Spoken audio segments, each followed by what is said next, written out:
So this is Haley here, and I am online with Maya Zaido. Did I say that right? Zaido? I should have asked you. Yes, that was perfect. Okay, great.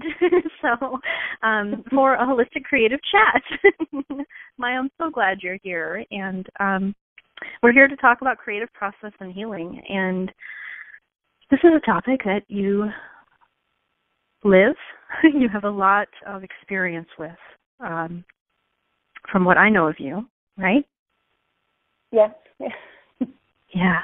So why don't you introduce yourself? Tell us a little bit about what you do, and what your creative process looks like. Yeah, I'm so glad to be here, Haley. Thank you. And you're one of very few people who have pronounced my last name correctly. Aw, I'm glad. So can you ask me that again? I'm sorry. Yeah, well, just tell us a little bit about you. Feel free to introduce yourself, however that feels good today, and then a little bit about what your creative process or creative practice looks like. Okay, thank you. I was a little distracted by my dog, Star. She's just as excited to be here, I think. Well, she's right here. She's a big part of my process, whether she's sitting helping me just by being present and I write, or we go for walks together. It's a daily practice of mine that I need. I call myself a journey memoirist. That is a name that did come to me when I was somewhat in a meditative state, just quiet and listening. And I went, oh. And then I proceeded to share that with my best friend, and then share this list of description of what a journey memoirist is. And I was amazed, and then just bravely followed that. And found myself sharing a lot on Instagram, just both my words and quotes that I would find that I found inspiring. And that got me into blogging again. I used to blog regularly when I lived in Massachusetts before I moved here. So that world isn't new to me. I guess what's new to me is my creative process. So this is a great time to do this interview, Haley.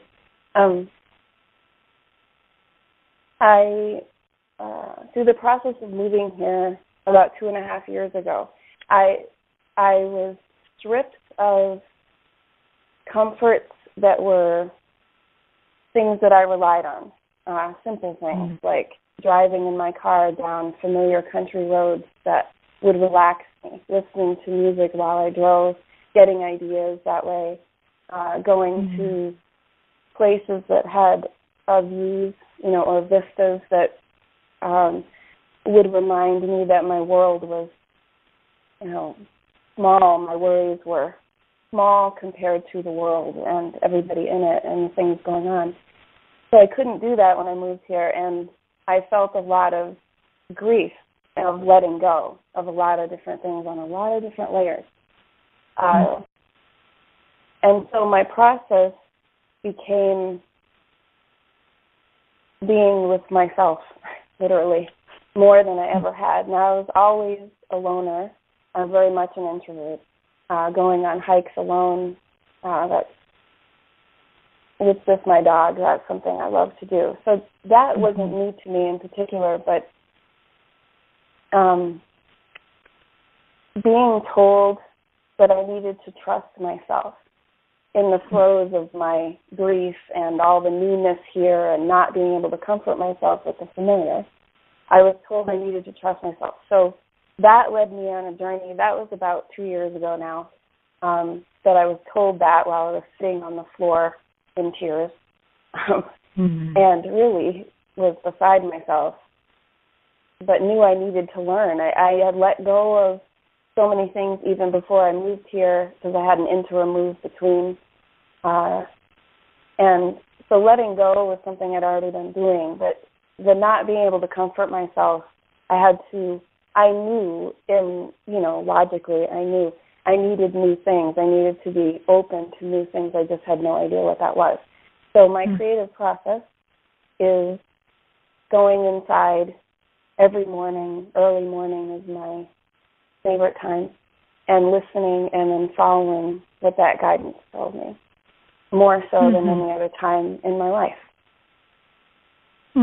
I love that. It's so beautiful. There's so much gold in what you just said. Oh, my goodness. And I can completely relate to even just the practice of the walking aspect with your dog. Like, that's a personal one that I use as well that is so powerful for my own well-being, my own sense of well-being. And I want to say, too, just to let any listener know that I love the way you share on Instagram. And I think it's just marvelous how Instagram has become not only a place for visual people to share, but there's a lot of writers like yourself who find that connection between image and then their prose, their writing, their poetry, what inspires them, and sharing that in that space. And you are someone who I feel does that with a whole lot of grace, and it's very beautiful to watch how you do that in that space. Thank you. Yeah, and what a powerful journey, literally, to experience this rising of grief, which I'm imagining, and correct me if I'm wrong, but my experience with grief has been that you had this grief from this move and this losing of these comforts that you knew. But the way grief works is that it's often triggered by the grief of the moment, but the grief of the moment also brings with it grief from other times in our life. And so it becomes like a reprocessing even of things that we've maybe even processed or worked through before. And that really speaks to me, what you've said about that, and also how you hear, even in the moment of what's the word? I mean, just despair. You know, you get guidance. You hear guidance, and whether we call it your muse or guides, or for me, it's I call it a voice sometimes, and it's like that. It's very, very much like, here's the order, you know.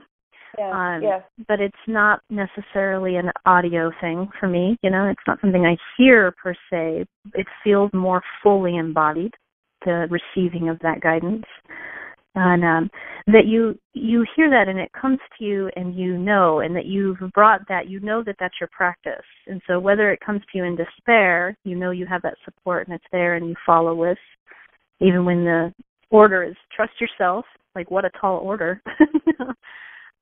But even in the daily practice, to know that you get up and you move in the way that you move, which is to go inward, and you listen. Yeah.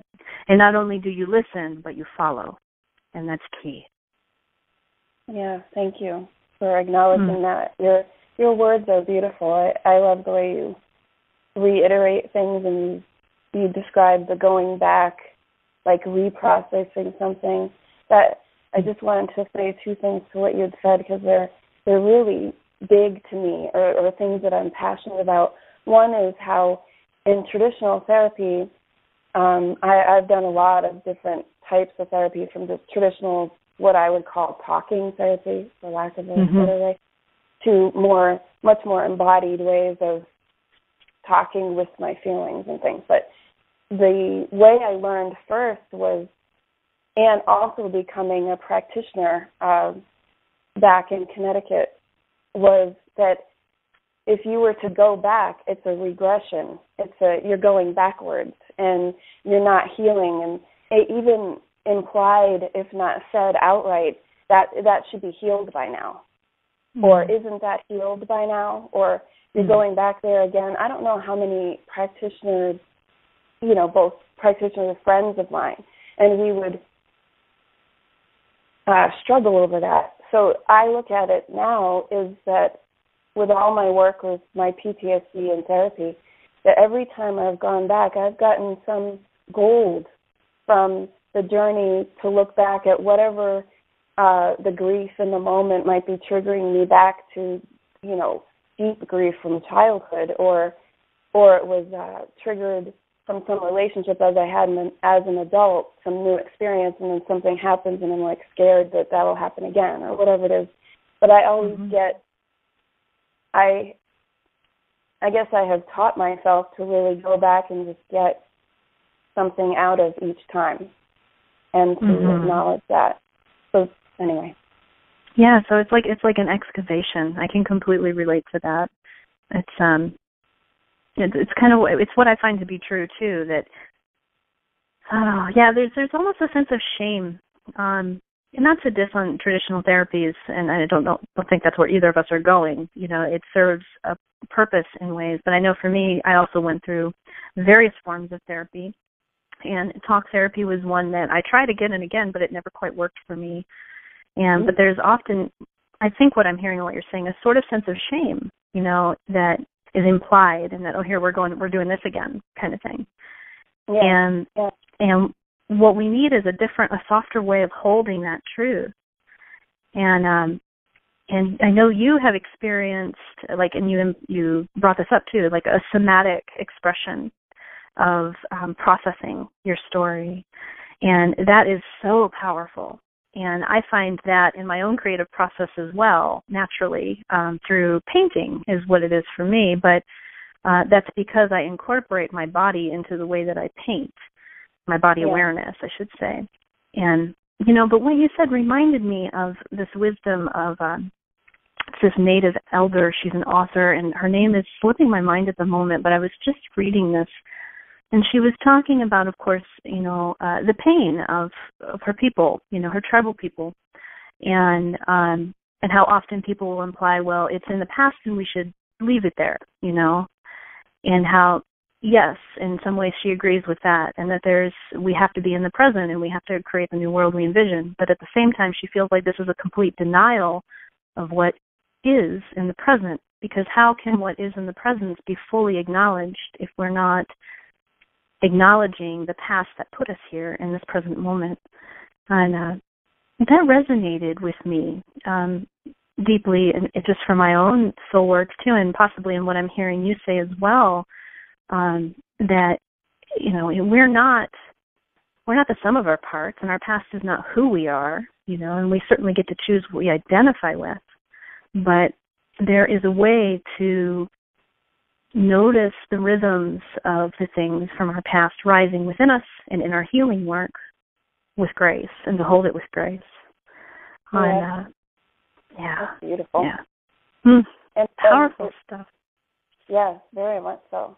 It speaks to me about my awareness, or my wanting to address any type of like separation or segregation in explaining things. Like, why can we only have the present?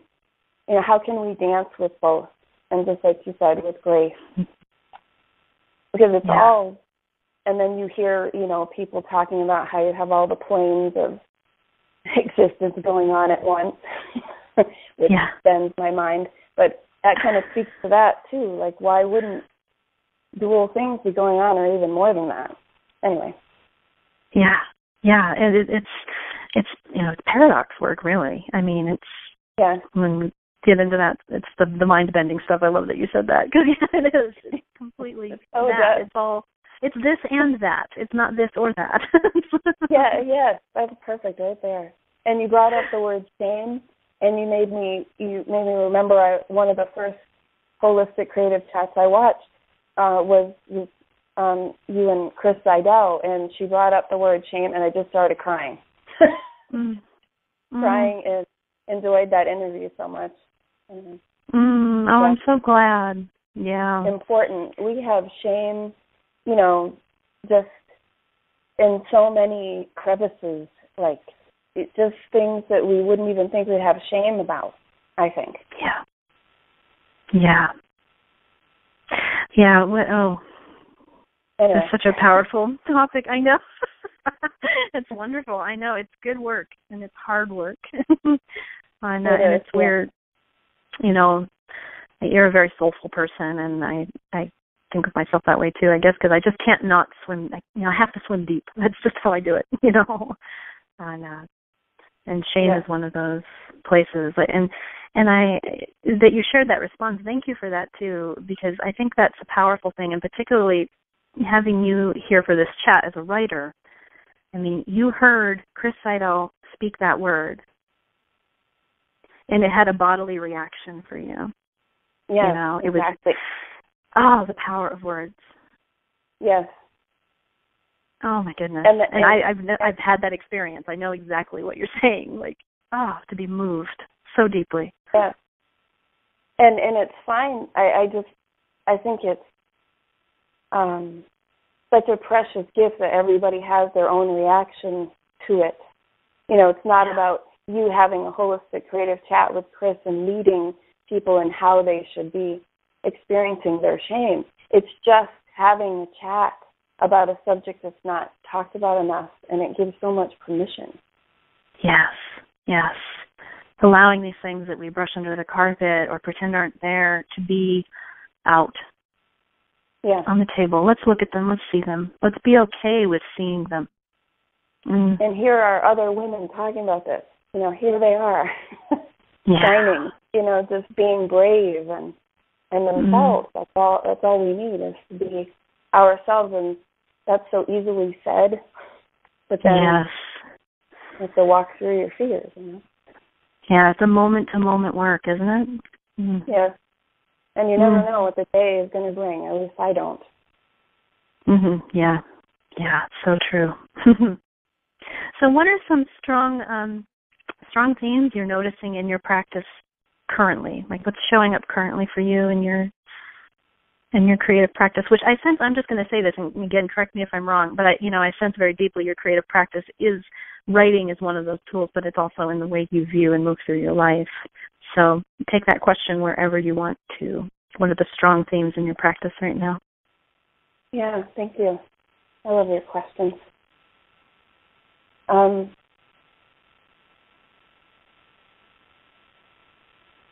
think in just, where do I want to go with this? I've been struggling with seeing my blog as my own hangout place to be able to write whatever words or share photographs or however I want to do it. Do whatever I want there. And I get all tripped up in shoulds and things, even though I blogged for years. And anyway, so I'm in this place of how can I connect everything that I'm experiencing around, I just have to trust myself. I've got to practice that. And, you know, that message, the other part of what I wanted to just say something about that you had said earlier, of the listening, being able to hear even though I'm stressed or sad or grief-filled, that was something I needed my dear therapist to teach me how to be able to do that. And I don't mean the step-by-step how you go in. I mean to be able to sit with myself with my eyes closed and be able to listen and not think I had to guard myself from the outside world. Even sitting in my own apartment, I lived by myself. I just had my dog or my cat or both. I would sit and I would cry and I would bawl and I couldn't do it. I wouldn't feel safe enough. I didn't have what I needed, or I didn't know how to give myself what I had inside myself, obviously, all along. But coming from a place where I come from of every type of abuse, mostly a focus on verbal abuse and being told that I wasn't worth anything and that I lied all the time about everything. And that from a very young age, and it was my father, and he would harp on this, and it went on for years. And that, I think, has been the biggest piece, is how much, how long, and how deep I had to go in to be able to just sit and listen to myself and be able to hear my guides, see my guides when I shut my eyes. The same thing I would do sitting in front of my therapist, and all she did was create a safe space encouraged me to put my feet flat on the floor, to take some long, slow, deep breaths, to shut my eyes, to go inside and just breathe. And it would be really simple. But as soon as she was there to be my safe person and my guard, I could go in and get any information. Mm-hmm. And anyway. This is so powerful. There's so much here, and it's the safety issue. And then what I hear coming through you is you're really talking about what we do when we offer presence and witness to one another. And this can come in a relationship that's with professional help, like where you found it. It can come sometimes in friendships or in, personal relationships. But this ability to create safe space for someone to be with whatever gunky gunk or discomfort or pain that they are in, and to not run away, to not make judgment, but to really just let it be. Again, to let it be seen and to let it go where it's going to go, run its natural course. Yes. It's like there's something about being able to, or having that permission or having that safe space to be able to really sit in our truth.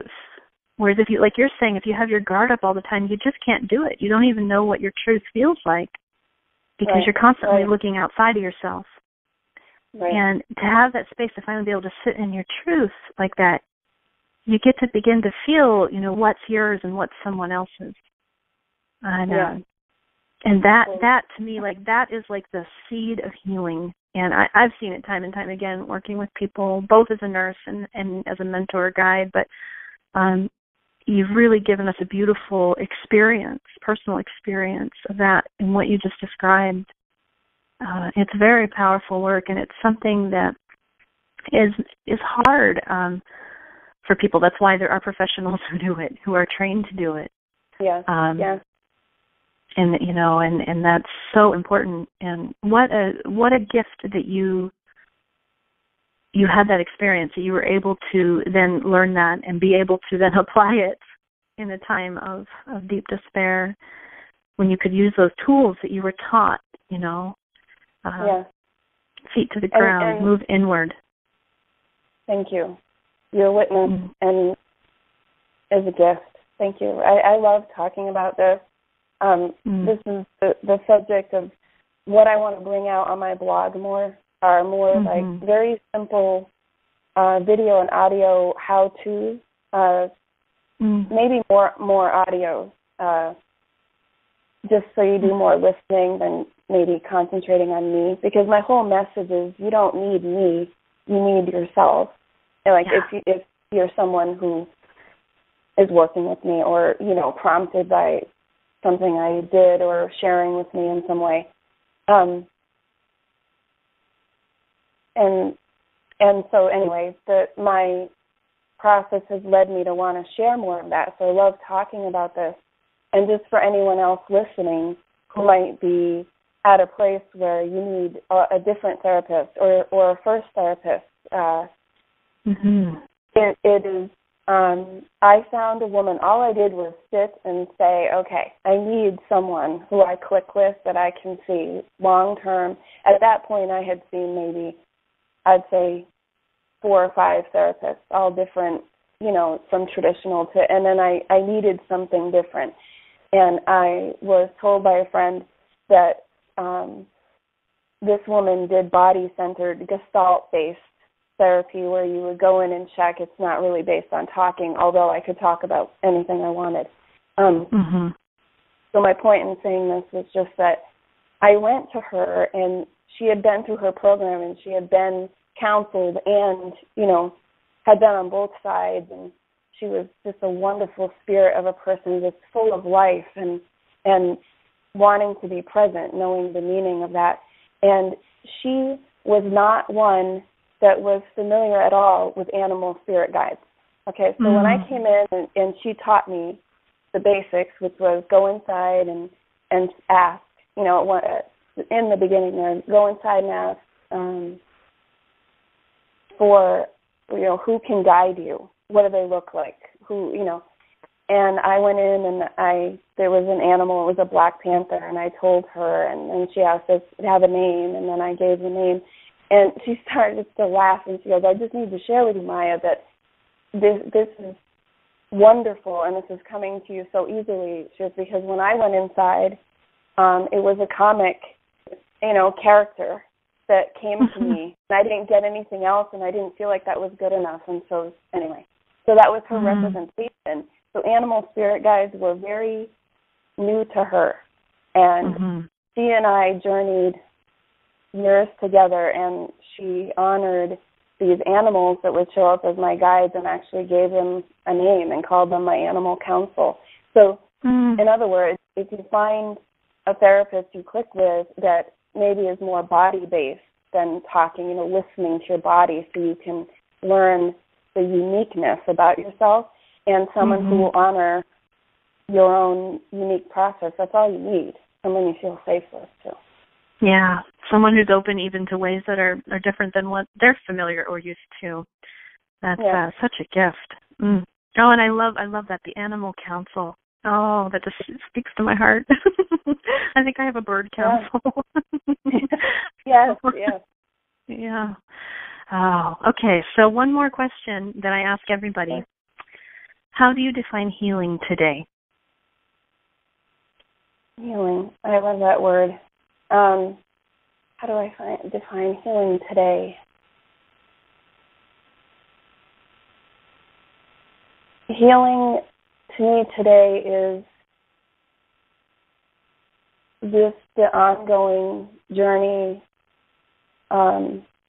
what I'm learning and what I will be learning, until I'm not in this human body, and then I'll be doing some other learning after that. For me, healing is this amazing way of seeing how the most quote-unquote tragic events of my childhood plug into my present, and I can feel it plugging into my future, but from such a positive, light way of those were my teachings. That's what I have to offer, just to let people know that might resonate, that they are not alone, that that your own unique way is more than okay.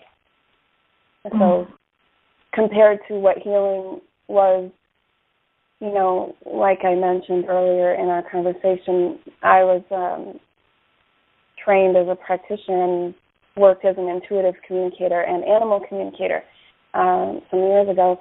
But healing, it was always something that you were working toward healed. You need to get it, past it. It really wasn't so much about integrating what you learned from it. And that's what I'm all about now. I hope I answered it.